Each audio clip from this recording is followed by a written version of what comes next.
करता नहीं है 8 4 4:30 एक बाइक पर दोनों सूत्र एक खाली नहीं एक कॉर्नर ला टोटल 3 तो ये स्पॉट। बहुत थकान की वजह से गहरी नींद में थे हम सब, और जिस वक्त ये फायर हुई तो ऐसा लगा कि भी जैसा कुछ फूटा है, लेकिन थोड़ी देर के बाद जब उठकर देखा तो खिड़की के जो है कांच फूटे हुए मिले और अंदर एक बुलेट मिली है। 2 जगह खिड़की में छेद है, 2 बुलेट होना चाहिए। दूसरी बुलेट जो है वो ढूंढ रहे हैं बाकी के लोग डिपार्टमेंट के। क्या लगता है क्या वजह रही होंगी हमले के पीछे? मेरी साइड से तो कुछ नहीं है, मगर कोई और मेरे बारे में क्या सोच रहा वो मैं नहीं जानता। हम इलेक्शन को इलेक्शन के हिसाब से ही लड़ते। कोई अगर आज अपने अपोजिशन में है तो वो सिर्फ इलेक्शन की हद तक है। पर्सनली कोई किसी का अपोजिशन परमानेंटली होता ही नहीं है।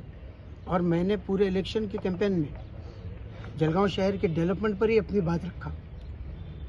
मुझे ऐसा लगता है कि जिस तरीके से मैं बिल्कुल क्लियर स्टैंड के साथ ये इलेक्शन कंटेस्ट कर रहा हूँ, तो सभी ने वैसे ही करना चाहिए और पॉसिबल है कि वैसे ही कर रहे हैं। लेकिन फिर भी कुछ ऐसे लोग हैं कि जो इस तरीके की बुज़दिलाना हरकत कर रहे, ये अच्छी बात नहीं है। क्या करेंगे आप? अभी इलेक्शन के प्रचार का आखिरी दिन है, तो क्या प्रचार रोक देंगे या महागारी के लिए आपके कुछ लोग प्रयास कर रहे हैं उसमें आप पीछे हट जाएंगे? नहीं, पीछे हटने का तो सवाल ही नहीं। अगर पीछे हटने का सवाल होता था तो 3 तारीख को या 4 तारीख को जो अपना फॉर्म वापस लेने का आखिरी दिन था, उसी वक्त अपन फॉर्म वापस ले लेते थे। इलेक्शन डट कर लड़ेंगे। आज का आखिरी दिन है।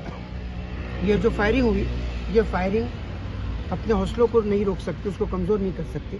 आज फिर पूरी ताकत के साथ, पूरे जोश और खरोश के साथ ये जो आखिरी दिन है, लोगों से मुलाकातें होंगी और अपनी बात रखी जाएंगी।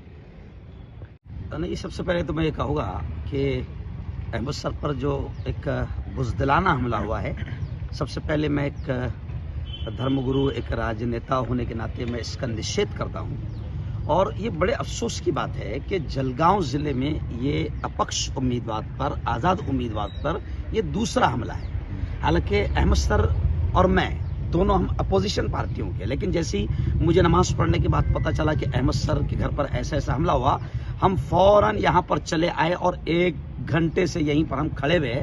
मकसद सिर्फ हमारा ये है कि एसपी साहब आए, पुलिस के तमाम अधिकारी आए, हम उनसे बात करें और इसके निषेध के साथ साथ कड़ी कार्रवाई की हम मांग करें। हमें खुशी है हमारे इलाके के पीआई निकम साहब, हमारे गाविद साहब, ऐसे एसपी साहब, पूरा डिपार्टमेंट यहाँ पर आया, इस बात पर हमें खुशी है। लेकिन अब हम उम्मीद करते हैं डिपार्टमेंट से कि आज ही इस मामले को सामने आ जाना चाहिए। जो भी आरोपी है उसका जो भी मकसद है, डराने का, खौफ का, धमकाने का, वो सारी चीज़ें सामने आना चाहिए। और हमारा मेहरून इलाका बड़ा अमन वाला इलाका है, शांतिप्रिय इलाका है। यहाँ पर ऐसी घटना हुई है, इससे हमें बड़ा अफसोस भी हो रहा है और दुख भी हो रहा है इसका।